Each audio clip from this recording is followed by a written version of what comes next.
Good day, everyone. This is Miss Maureen, your teacher in MAPE 10. Today, we are going to talk about technology-based art. This is your topic in Arts 10 for the second quarter. Handouts were handed over to you, kaya pwede niyong gamitin iyon habang nakikinig ng lesson na ito. Yan. Kapag sinabi nating technology-based art, ito yung mga arts na minamanipula, ine-edit o ginagamitan ng computer o teknolohiya para mas gumanda pa ang mga ito. Mamaya lamang ay ipapakita ko sa inyo ang mga halimbawa nito. So sa video na ito ay pag-uusapan natin ang tungkol sa computer or digital art, specifically yung mobile phone art at digital photography. Tinawag itong digital art kasi kaiba ito sa mga arts noong sinaunang panahon na kapag gusto nilang kumuha ng larawan ay pinipinta na lamang sila o pinipaint sila. Ang tawag dun ay traditional arts, brush and paint ang ginagamit. But here, it's called digital art because we use our camera to capture photos of the objects that we want to take photos of. So let's talk about mobile phone art. When we say mobile phone art, this is also known as technology art. Technically, ito yung mga arts na makikita ninyo sa mga phones ninyo, pwedeng photos, filters, mga apps na naka-install dyan sa mga cellphones nyo, mga games and others. So sa handout ninyo, meron kayong list dyan ng mga programs and applications that run on today's Android devices. Pwede nyo gamitin ang ilan sa mga iyon para sa project nyo. Okay? So, proceed tayo sa art elements and the technology-based production. Ito yung mga elements na hindi pwedeng mawala sa project ninyo sa digital photography. Ayan, unahin natin ang rhythm. Ang rhythm ay nagpapakita ng movement sa picture. Nag-generate ito ng movement katulad ng nakikita ninyo sa screen ninyo. Sa positions nila, alam mo kaagad na parang sumasayaw sila, di ba? Yan. Ito naman, it shows people crossing the pedestrian lane. Ang movement ay walking. Ang rhythm nila ay going towards the other side of the road. At ang third picture shows the rhythm of the water. In short, ang focus ninyo dito ay ang movement na nangyayari kapag tiningnan ninyo ang image. Okay? So that's for art element number 1. Number 2 is balance. An image is balanced when subject areas command a viewer's attention equally. Ibig sabihin, kung ano ang nasa left, ganun din dapat sa right. Makikita ninyo sa sample na ito, may wall sa left, may wall din sa right, o may dingding, di ba? Ganun din dito sa sample na ito. Famous samples would be buildings, streets, pwede nga yung ilaw na nanggagaling sa moon o sa sunset na tumatama sa tubig. Pwede iyon. Okay, so balance. Depende sa inyo kung anong magiging subject ninyo for this art element. Bahala kayong mag-isip ko ng mas creative pa dito sa pinakita kong photos sa inyo. Okay? Third element is emphasis. You use this element to attract the viewer's attention to a particular area or object. Pinapakita nyo rito ang naiiba sa lahat. Pwedeng color, size, shape, mga ganon. Take a look at this example. Obvious naman na ang ine-emphasize natin dyan ay yung red color, di ba? Among the yellow flowers, may naiiba ang kulay. Ang naging focus ngayon ay yung red flower na napahalo sa yellow flower. Ganon din po sa example na ito, na-emphasize yung nag-bloom na flower. Then the rest ay green na. Green ang background, di ba? Pwede rin ang morning dew. Ang pinaka-the best na pagkuha ng hamog ay syempre sa umaga. What photographers do is, sinusum nila yung camera nila at ganito ang nagiging resulta. Nakitang-kita yung droplets ng hamog o kitang-kita yung hamog, no? Then, the fourth element would be proportion or proportion. Marami sa mga estudyante ang magaling kumuha ng proportion. Ganito ang isa sa mga halimbawa. Yan. Nagmukhang maliit ang Eiffel Tower, di ba? Nag-create siya ng illusion gamit ang kanyang kamay. Mas malapit sa camera ang kamay, kaya ganun ang naging resulta. Ginagawa nyo rin ito sa araw at buwan. Yung parang sa picture nyo, nahahawakan na ninyo yung sun or the moon, that's because of the proportion. And remember, angle is one of the most important things that you need to consider if you wish to take photos with proportion. Tingnan ang bawat anggulo na magmumukhang maliit yung inyong kinukuha ng object. So, present ang small and large sizes sa element na ito. Katulad nito, malaki ang hot air balloon, pero nagmukha siyang cute size. Ganon din dito, ang battle ay nagmukhang mas malaki pa kaysa sa tao. So sa project nyo, umisip kayo ng mga bagay na pwede nyong gamitan ng proportion. Uso ito sa Art in Island, di ba? Doon sa mga sumama sa field trip. Ang panglimang element ay variety. Variety is about varying elements o iba't ibang objects sa pictures ninyo. Pwedeng variety of vegetables, variety of cooking recipes, variety of candies, variety of flowers, yon. Nagkakaiba-iba sila sa color, size, shape din. Ayan, variety of flowers, yan. May iba't iba silang kulay, may iba't ibang sizes and shape. O kaya naman din ay, pwede ang variety of food, o iba't ibang uri o klase ng pagkain. So, umisip kayo ng varied objects na nariyan sa bahay nyo na pwede nyong picturean at isama sa inyong project. Okay? And the last element would be movement. From the word move, kuha ang mga pictures na ito from the moving objects. O habang gumagalaw yung object nyo, ay kinukuhanan ninyo ng litrato. Halimbawa, itong nagbabicycle na ito.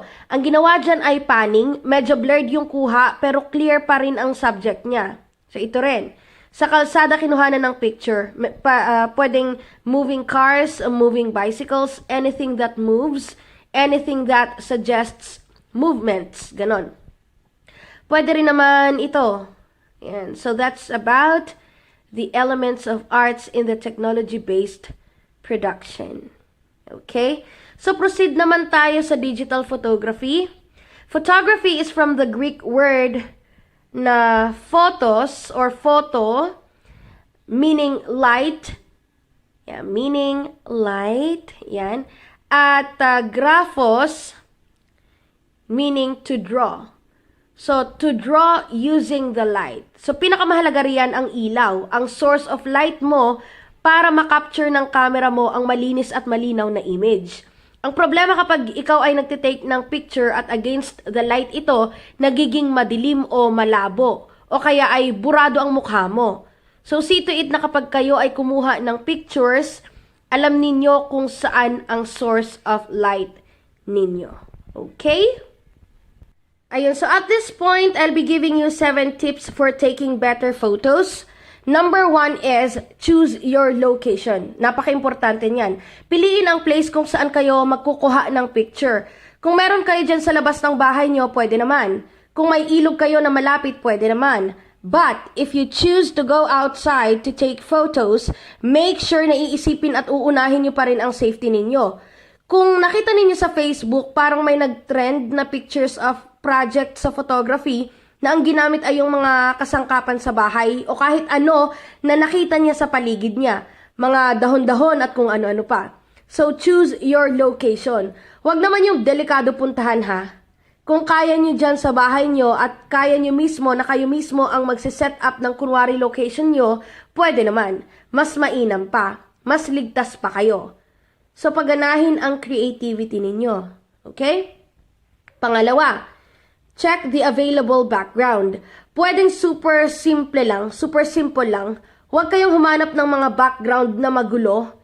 Ibig sabihin ng tip na ito, kayo ay humanap ng background na makikita pa rin namin yung object na kinukuhanan ninyo. Dapat identifiable yung mga pinipicturean ninyo, no? Mamaya pumili kayo ng background na magulo tapos hindi na makita, hindi na malaman kung sino o ano ang focus ng photography nyo. So, piliin ninyo ang background ninyo. Okay? Third tip talks about the natural light na pwede nyong gamitin sa project ninyo. Sabi riyan, best photos or ideally, best light for photos is within the first hour after sunrise. So isang oras pagkatapos sumikat ng haring araw ay mag-take daw kayo ng photos. O kaya naman ay last hour before the sunset. So natural light lang ang recommended na gamitin natin ha, sa project natin. Mapapansin ninyo sa mga ikinakasal, pag nagpiprenup sila, yung mga photographers nila, meron silang gamit na reflector para makakuha sila ng mas malinaw at mas magandang shots. Pero since wala naman tayong reflector, gamitin natin ang natural light. Okay? Yan, katulad nito. Yan. Alright, the rays of the sun. Ginamit niya ang rays of the sun. Ang pang-apat naman na tip ay avoid taking shots facing the light daw. Katulad nga ng nabanggit ko kanina, nagiging against the light siya, nagiging malabo ang picture nyo o sobrang dilim. Pero alam nyo ba na pwede kayong mag-create ng art using against the light? Kailangan nyo nga lang tumiming. So meron tayo ritong silhouette shots, usually done during the sunset. Sa mga ganitong shots nyo lang pwedeng gamitin ang facing the light technique. Okay? Ayan. So, marami akong nakikitang ganyang mga shots eh. At ang panglima naman ay nagsasabi na dapat ang background ninyo ay may kinalaman sa objects ninyo. Katulad nito, ang damit ng babae ay bumagay dun sa grass na nasa background niya. Diba? Ito rin, ang pagpili ng background ay mahalaga. Dapat konektado ang background at ang model mo in terms of color or kahit ano. Pang-anim, if you intend to take candid shots, make it interesting, amusing, or touching. Kapag sinabi nating candid shots, ito yung mga stolen shots. Hindi mo pinagpo-post yung mga kinukuhanan mo ng picture. Hindi siya directed. Rita Gaviola, kung matatandaan ninyo, si Badjao girl na nakuhanan ng candid shot habang namamalimos. Sinabihan ba siya na mag-post? No. Ginagawa niyo rin ito sa mga kaklase niyo nung old normal, no? Pinipicturan habang natutulog o pinipicturan niyo sila habang natutulog o nakanganga o kung ano pa man ang posisyon niya na sa tingin niyo ay nakakatawa. Tapos kapag birthday niya, saka niyo ilalabas, 'di ba? So pwede niyong kuhanan ang mga facial expressions ng mga taong nariyan sa bahay niyo o ng mga friends niyo o ng mga younger sisters ninyo o kahit sino. But, you are not allowed to post anything online, lalo na kapag may intention kayong pagtawanan yung tao, because that would be considered cyberbullying. Again, you are not allowed to post any candid shots online, lalo na kapag walang permission doon sa taong kinuhanan ninyo. Sana ay malinaw iyon.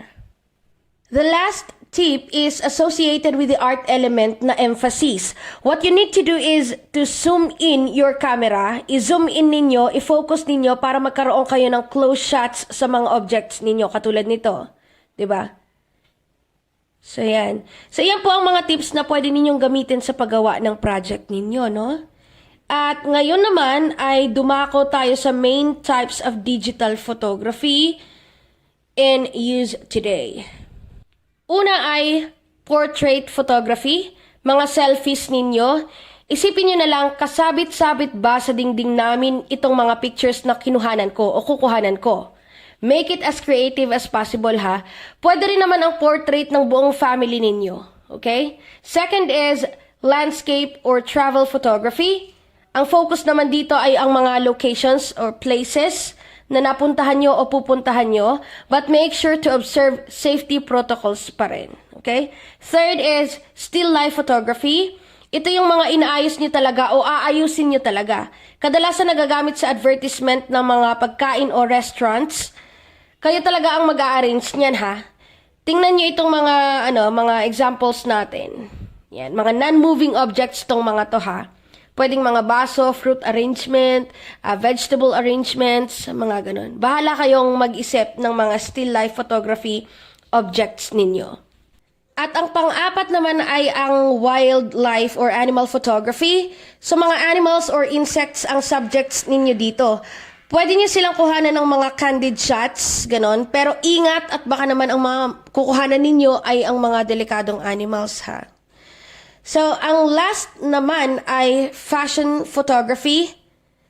Tandaan nyo ha, dito sa projects ninyo, you will act as the photographer. Hindi kayo pwedeng mag-model kasi kayo nga ang kukuha ng litrato.